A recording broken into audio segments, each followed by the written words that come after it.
Hello, this is a lesson on A-level mathematics. This is paper 2, a past paper exam.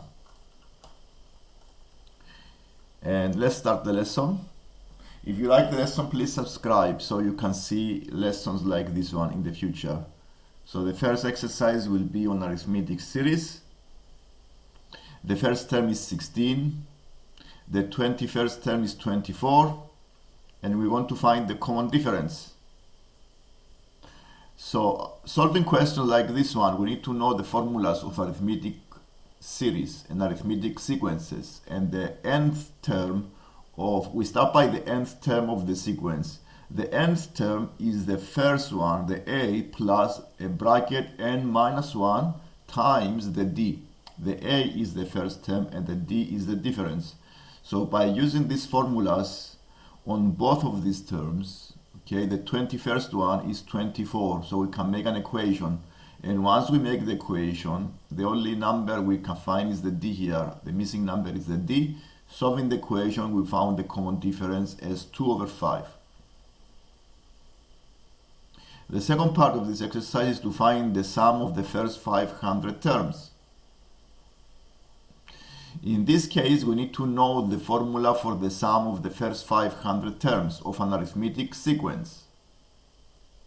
And it goes like this, is the n divided by 2, bracket, 2 times the a, the first term, plus bracket n minus 1 times the d. And using these numbers, we have all of the numbers. We can find the sum of the first 500 terms, and this gives us 57,900. This is the first exercise. The second one is this one. These are functions. Here we have two functions. The function f, which is a parabola, 7 minus 2x squared, and the second one is a rational fraction. The first part of the exercise is to find the range of the parabola. To find the range of the parabola is very useful to draw a sketch of the parabola because it can be easily obtained from the graph. So this is what I did here. I sketched a graph of the parabola, 7 minus 2x squared, and you can see the parabola with a maximum point is 0,7. To sketch the parabola, you may use transformations, graph transformations, and by using the graph of minus x squared, then you do a vertical translation, 7 units up, and you go on the y-intercept. The y-intercept is a 0,7 maximum point. From the graph it's obvious that the curve doesn't go higher than 7, so the range is, the function f is less than or equal to 7.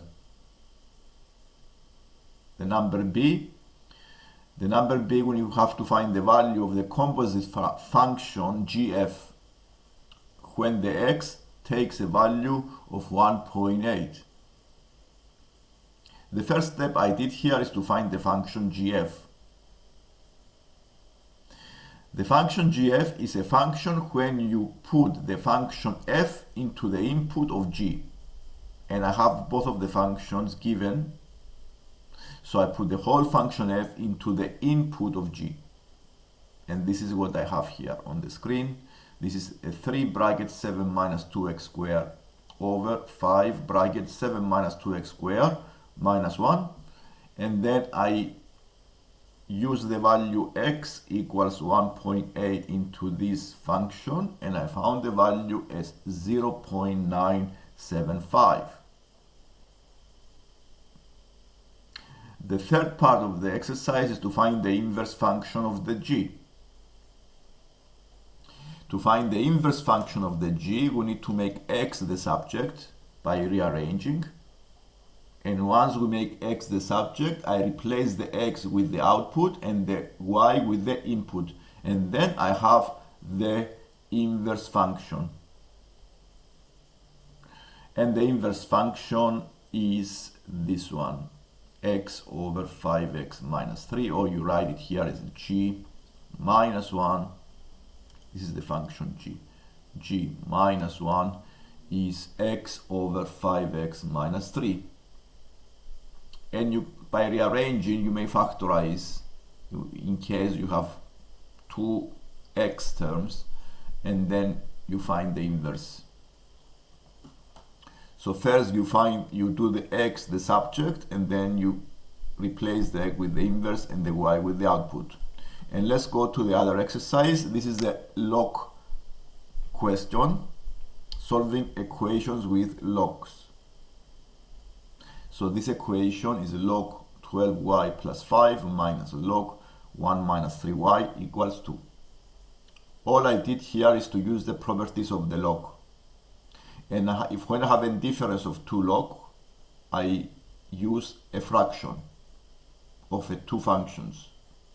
So I wrote log a fraction 2y plus 5 over 1 minus 3y is equal to 2. Then I used another property of the log. The base to the power of 2 is equal to the function that is a fraction here. So I have eliminated the log completely by using this property. So 9 is minus 27y equals 12y plus 5. Solving this linear equation gives you the value of the y as 4 over 39. And let's go to the number 4. This exercise says that given that theta is small and measure radians, use the small angle approximations to show this identity. So this is a chapter on the book, which is the 5.5, small angle approximations. When the theta, the angle, is very small, the value of the sine theta is equivalent to the angle theta, is very small. And you can see that when the sine of an angle in radians is very small, this is almost equal to 0. And the same with the tan theta, because the tan theta is sine theta over theta. The cos theta is equivalent to 1 minus theta squared over 2. And here all we need to do is to use some identities. For example, the 4 sine theta over 2 is equal to 4 times the theta over 2.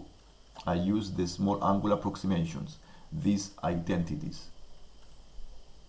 And the 3 cos squared theta is equivalent to 3 bracket 1 minus sine squared theta. And the sine theta is the angle theta. So I can write this as 3 minus 3 theta squared. And then by substituting into the original identity, I can find that this is equivalent to 3 plus 2 theta minus 3 theta squared. And let's go to number 5.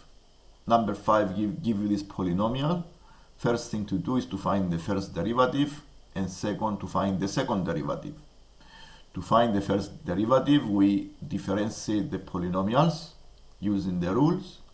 We have 20x cubed minus 72x squared plus 84x minus 32. To find the second derivative, we need to differentiate second time. So we have 60x squared minus 144x plus 84. Verify that the curve has a stationary point when the x is 1. Stationary points are points where the first derivative is equal to 0. So I get this first derivative, I make it equal to 0, and I use the value x equals 1 to check. And indeed it is equal to 0. So the x equals 1 is a stationary value. Show that the stationary point is a point of inflection. A point of inflection is when the second derivative is equal to 0. So I use the second derivative, I use the x equals 1, and I see that it's equal to 0. And this is a point of inflection. Now what is a point of inflection? A point of inflection is a point where the gradient is horizontal, but instead of going down, is going up again. For example, it's rising the gradient, then it has a 0 gradient, but it still is rising again. So you can have either of these two cases. The second case is to go down, decreasing, then gradient is horizontal, again decreasing after that. These are points of inflection. Let's go to number 6. Number 6, you have sectors. You have two small sectors that are identical and one bigger sector with radius 2r. The small sector has radius r. So in the first part, we need to find the angle theta in terms of r. It's very easy here once we use some geometry rules. We know a straight line is equivalent to the pi. So the value of the angle is a pi minus 2r. Okay, so it's a pi.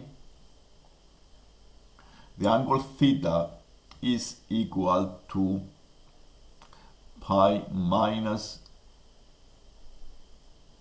yes, so is actually the angle theta is pi minus theta over 2, okay, because pi minus theta is equal to these two angles. So what we need to find here is the angle AOB. This angle is here with the purple color. Okay, this is the angle we need to find, and both of these angles are equal because the sectors are equivalent sectors, congruent. Because the sectors are congruent here, then these angles must be pi or minus theta, and because they are equal, we divide by 2. Okay, so the angle AOB, they ask you to find the angle AOB, which is the angle with the pink color. So it is pi minus theta over 2, which simplifies as pi over 2 minus theta over 2. And the second part is to find the area of the whole of this logo, which is a shape of sectors. To find the area, we need to find the area of the biggest sector plus the area of the two other sectors. To find the area of the biggest sector, we use the formula of the circle, pi r squared, and we take a proportion, theta over 2 pi. The angle of the bigger sector is 2r, so we replace the r with 2r, and the area of the biggest sector is theta over 2 times 4r squared. So the total area is 2 times the area of the sectors, the small sectors, plus the area of the bigger sector. The area of the small sector, exactly the same formula. We know the angle in part A, so we write pi minus theta over 2 divided by 2 pi times the pi r squared. And this simplifies into pi minus theta over 4 times r squared. I times by 2, and then I add the area of the bigger sector, and then I found the required area. By factorizing, I have 1 over 2r squared, bracket, 3 theta plus pi. To find the perimeter of this logo, all I need to do is to find the arc lengths, all of the arcs. To find the arc length, we use the perimeter of the circle. The formula is 2 pi r, and we replace the radius of each sector. And then we add the 2 arc, and we add the radius as well. Okay, and then we add all of this arc plus the lines, and we have the perimeter as r bracket pi plus theta plus 4. And this is another exercise finding the areas, the region R here, that is bounded between the line and the curve. So first thing to do here is to use differentiation to find the equation of the tangent of this line, or the tangent of this line here. And we find the derivative of the curve at the point P by differentiation. And this gives you the gradient of this line. Once I found the gradient, I can also use the point and find the y-intercept. And then use differentiation to find the equation of the line L. And then I found the gradient by differentiation and also the y-intercept. Verify that the line meets the curve at the y-axis. The line has a y-intercept minus 23. And also the curve has a y-intercept minus 23 because the f0 is negative 23. This is a proof that they meet at the y-intercept. is a point of intersection. And then to find the region R, first thing to do here is to integrate the line between, or you find the area of the trapezium, or use integration of the line between 0 and 5. Because it's below the horizontal axis, make the integral negative, because the answer will be negative, and so it gives a positive answer. And then to find the region R, you need to subtract the other area of the curve and below the horizontal axis. The difference between these two areas give you the region R, because the other integral give you the area below the horizontal axis and above the curve. So the difference of these two integrals give you the area as 625 over 12. Now this is the lesson for today. If you like the lesson, please subscribe and see more lessons like this one. Thank you.